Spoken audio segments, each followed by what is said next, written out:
Good morning, you guys. This is Crystal Melanson from Zen Functional Wellness, and this morning I wanted to address an article that came out a few days ago because I have gotten a lot of comments about that and questions about it.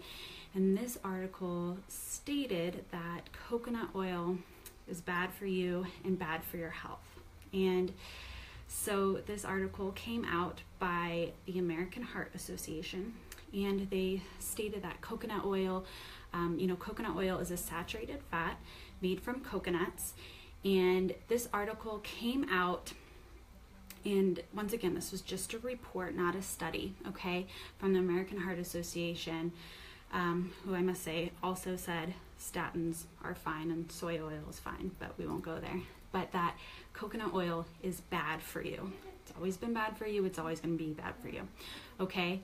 And this I completely disagree with. So saturated fat in high quality sources like coconut oil is not going to be beneficial to completely take out of your diet like this article is stating. So they're stating that coconut oil is bad for you because it can raise your LDL cholesterol.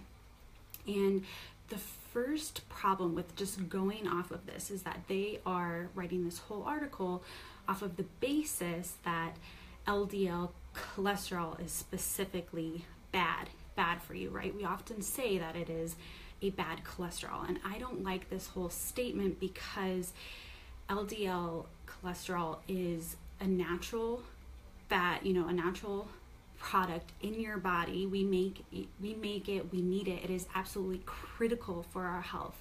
You need LDL cholesterol to be healthy. And there can be an issue when it is exceptionally high, your HDL cholesterol is exceptionally low, but overall saying that LDL cholesterol is bad is just a blunt statement that is not true, because why would we have something bad in our body that's completely natural? Your overall fat metabolism, oxidative damage in your body, oxidative damage to these fats, how many carbohydrates, how much sugar you're eating, all these other factors have to be taken into account when it comes to your cholesterol level and what's going on, right? So cholesterol is incredibly important. It's where your steroid hormones come from. So for proper hormonal balance, your estrogen, testosterone, you need cholesterol. That's what you make them from, okay? And there was even been a lot of studies on this. So in 19 large studies of over 68,000 deaths, low cholesterol predicted an increased risk of dying from gastrointestinal and respiratory diseases.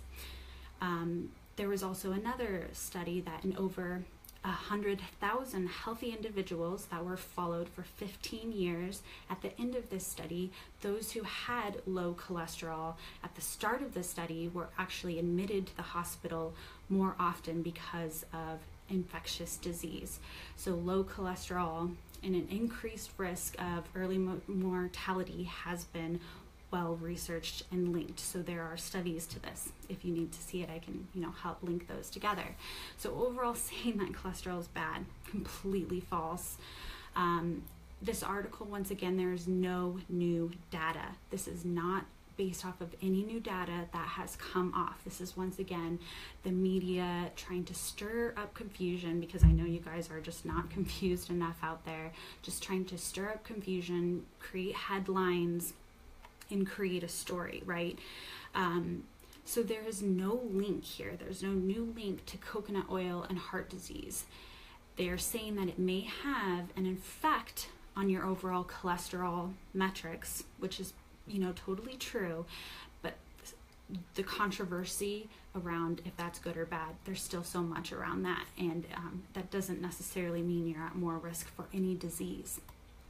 So the ultimate message here is that coconut oil is fine, okay? It is fine. It is still a much better choice than many other vegetable oils like canola oil, soybean oil, all of those. Fats like olive oil and coconut oil, omega-3s, you know, your fatty fish, avocados, they're still an incredibly important part of your healthy diet.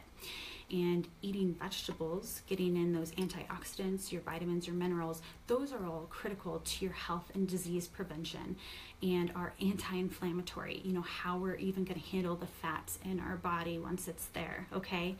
And so sugar, high carbohydrates, processed foods, high alcohol intake, lack of exercise, this is where you're going to go wrong. This is what is increasing your risk for heart disease. It is not coconut oil. Having a couple tablespoons of, you know, high quality, you know, preferably extra virgin coconut oil, that is not the problem. So please do not get sucked into these headlines. It is just that. It is just a headline to cause controversy, and there is absolutely no scientific basis around this. They're really reaching here. So remember, once again, too, we're all very unique, and our responses to foods are unique and different. So if you have been eating high quality coconut oil and you're feeling great and it's doing good for you, what is that showing, right? If your health is reacting well, then that is great. So once again, don't buy into these headlines. There's no new data here. There's nothing, no basis to go here except for some false assumptions. So go on, rock your day with your coconut oil, and remember that it is all of the other factors. There's so much more that goes into your health and disease prevention than just one little thing like that. Okay, so I hope this cleared that up. If you have any more questions, please comment below.